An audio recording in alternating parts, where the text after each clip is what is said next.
Come on, man. Final Fantasy VII Reunion, or Crisis Core, a game that has me just as confused as when I started it. The important detail about this title is that the game is a prequel to the original FF7, not remake, but even so, the continuity of this tale does align with the alternative ending that Cloud creates in Intergrade, which I enjoyed. I didn't find this game to be amazing, but it did give me more Midgar, Shinra, and Soldier lore, which is enough to say that I got a good experience. Crisis Core is a very linear and small game with not much to it, if you're not counting the 300 missions. So let's begin with a traditional breakdown of story, characters, and functions. By the way, I'm still sick. The events of Crisis Core begin an undisclosed amount of years before the events of FF7. What confused me the most going through the story was the passing of time, really. The progression of each chapter is very fast-paced, and since there aren't any side objectives or quests, players progress very quickly through each story section unless they're stopping for missions, which aren't exactly meaningful or engaging content. The symbolism contrast of the story reflecting the Loveless text was cool, and easy enough to understand. Three friends that are separated will eventually be reunited. I suppose this is where the reunion in the game's title comes in, and perhaps where Sephiroth's obsession with that word comes from, as he won't stop repeating it in Intergrade. My overall enjoyment of the story is quite mixed, as I believe the execution and telling of this tale is quite poor.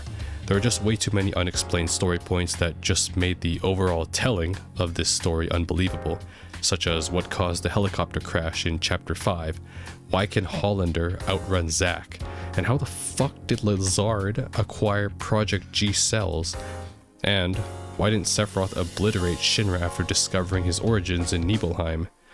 Naturally, not all of it is bad. There were some positive takeaways such as much needed Sephiroth characterization and Zack and Buster Sword lore. Additionally, we learned about the origins of Shinra's experiments and the results that they had in the future, and of course, relearning that Shinra is a very workplace-friendly and employee-oriented company, but we already knew that. I don't have anything else to discuss about the story events themselves because, at least for me, the ending wasn't that memorable, more so because I kind of knew how the outcome was going to be because I played Remake. I did enjoy the final unknown act of Loveless, though, that they were building up, with Zack now representing the Wanderer as he embodies Angeal's legacy, Cloud as the hero, foreshadowing, with Sephiroth cells, and Genesis, who is now a freed prisoner from his degradation. Now I want to quickly discuss some key concepts that were involved in Crisis Core's story. I'm starting with the experiments, cells, and copies, which is where both Zack and I lost the plot. I don't understand. Yeah, me neither. So, there are two big bad scientists, which, by the way, they don't like each other. Who would have thought? Hollander and Hojo. So Hollander first conducted Project G, which was an experimentation on Jillian, who is Angeal's mother, and he first gave those G cells to Genesis. However, that made him an imperfect soldier, in other words, a monster. Jillian then gave birth to a biological son, Angeal, who became a perfect soldier, or monster as he describes. So those two contrast each other. The imagery is very obvious, with the black and white wings representing the difference. But then comes Hojo, who runs his own experiments on any living creature, which is true to his character, and he conducts Project S on both an unconscious Zack and Cloud in the later chapters. Now, I get that Cloud got Mako poisoning since he was never a soldier, and thus doesn't have the superhuman strength to withstand the experiments, but Zack saw literally zero side effects himself, which was strange for me. He didn't get a super powerful boost from gaining Sephiroth cells, nor any setbacks either. And also at the same time, since Hollander and Hojo have been running experiments on all these first-class soldiers, I would have expected that there were more Zack copies running around messing things up, but it's all just Genesis clones and monster Angeals. I'm getting woozy. The last concept in the story that I want to talk about is the military mantra of soldier pride.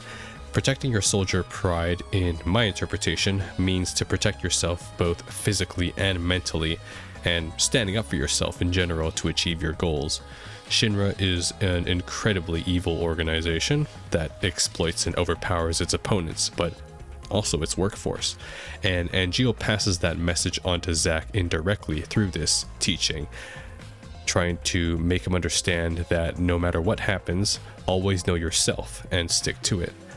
I'm going to elaborate more on this concept as I believe that it does relate to each of the important characters in the next section. I only want to talk about our first class soldiers in this section: Zack, Angeal, Genesis, and Sephiroth. Any other character is either too minor in role or is built to construct their backstory for Final Fantasy VII, the main game. That's right, I'm looking at you, Cloud, Tifa, Yuffie, and 7th Heaven Bar. Wait, that's not a character. So, Zack. He's a funny guy. He's a very one-dimensional protagonist, but I believe he's meant to be that way. He's straightforward and compassionate, and that's his soldier pride. Angeal definitely understood that about Zack, both in character and how he would become when faced with the truth when it came to Shinra. And because he looked up to him as a role model, he made sure that Zack's desire to be a hero is something that he truly wants for himself and not for others to view him. He also isn't a very intelligent protagonist. I mean, shit, neither am I. But it was really hilarious and relatable having a main character not understanding what the fuck was going on in some scenes and expressing their genuine confusion. Finally, as Angeal was a role model to Zack, he in turn takes on the role when he meets Cloud. Zack does mature after Angeal's death and inspires Cloud to adopt that same soldier pride that he was taught. It's quite the symbolism, and it carries forward into Remake as we know that Cloud is a mercenary that does jobs for Gil.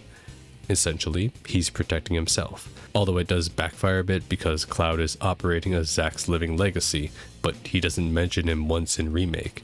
It's most likely a translation error of some kind because we know that Cloud in Remake has memory problems instead of impersonating Zack. Angeal is the next topic of discussion and has the least amount of screen time among our soldiers. He also handles most of the story events and tragedies that occur around him in solitude, which is a nice detail, showcasing his soldier pride, knowing that the source of the monsters is not his mother, but him.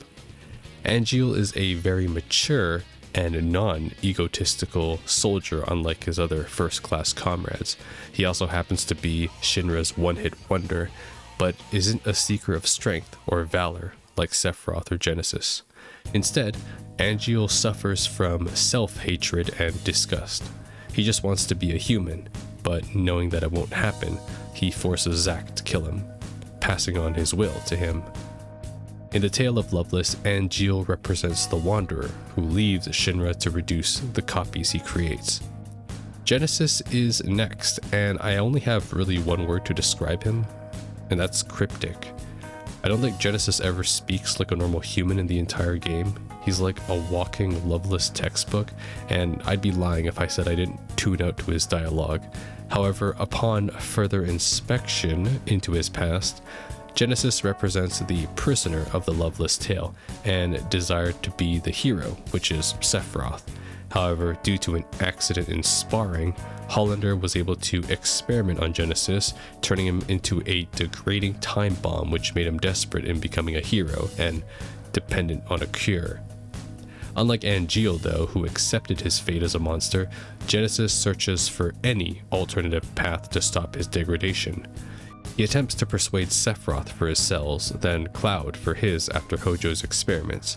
His hatred for Shinra and the world is what drives him, and he'll take the world with him if it costs that much.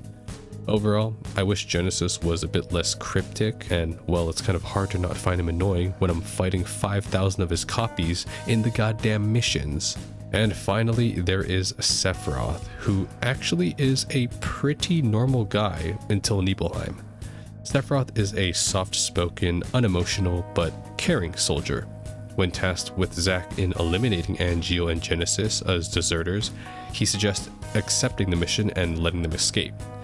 Sephiroth in Crisis Core is still at this time a very famous war hero, as we hear in Remake, but is just as lost as Zack as to why his comrades have deserted Soldier. It's only until after the events in Shinra Manor that Sephiroth's personality takes a very dark turn. Now, first of all, if Shinra knew that they were keeping Sephiroth's ancient mother down in the basement, why did they dispatch him to Nibelheim in the first place? It kind of seems like an unnecessary liability to have your greatest weapon meet your greatest secret. I mean, either way, similar to Genesis, Sephiroth develops a very large prejudice towards all of humanity, as he believes that Shinra manipulated Jenova, his mother, to create him and the ancients that should be the rightful inheritors of the world. Now, as to why Sephiroth didn't wipe out Shinra during the 4 years that both Zack and Cloud were unconscious is something I do not know. Maybe he just didn't feel like it. So besides the very fast-paced story of Crisis Core, what is there to do? Well, I did enjoy the unique minigames that popped up in every chapter. It gave each story section a side activity that would reward you with an achievement. Additionally, this game is seemingly a hybrid between a remake and a remaster. Several elements were remade, such as the combat and menus and OST, whereas the story and fundamental structure remains unchanged. Naturally, the game's graphics are noticeably improved, which does make it a very faithful modern come-up for an old title. Now, 300 missions as your entire showcase of side content isn't exactly what I would label as content. The disappointing factor is that some of these mission sets have potential interesting mini-stories to them in the text, and they're mostly tell instead of show, which is a missed opportunity. There could have been a story bit where Zack reunites Yuffie with the Wutai Crescent unit and helps them rebuild or perhaps escape Midgar in secret. Or a cutscene where Zack finishes off the last of the Genesis clones only to find a Zack clone, for instance. The point is that you'll be running the same 3 to 5 minute dungeon 300 times in the same 5 maps, and there's not really any unique stimulation to any of it. That aside though, the combat and equipment customization is quite enjoyable. Unlike Remake, Zack is the sole playable character and can equip up to 6 materia and 4 accessories, making for a wide variety of combinations. Since missions are where you do most of your grinding and, I would say, gameplay, the only thing you're really leveling are your materia, since the DMW system is literally gacha, and it makes for a simple gameplay loop that you can tune up to as you do something on your second monitor. Or third monitor if you're me. Combat in action is quite straightforward, as movement is very rigid. You can't, for example, move while performing another action. There aren't too many enemy types, so you get used to the attack animations and know when to space yourself for big attacks and when to dodge. Some materia is quite busted, which bypasses enemy resistances, and the late game accessories completely break the stat limits, which make those higher star missions much more feasible. And those are my thoughts on this crisis of a game. I mean Reunion, the game. Overall, it's not a great game, but not the worst I've played. For me, it was definitely one of the I have to play the game one more time to understand the story types, but I do that with every game anyways that I play, so it's not that big of a deal. I'm very excited to see what Zack's role will be in Reunion, however, well, the game after Remake, whenever I do get to it. But until then, I am going to embrace my own dreams and go to sleep because I have been sick for 2 months. Good night.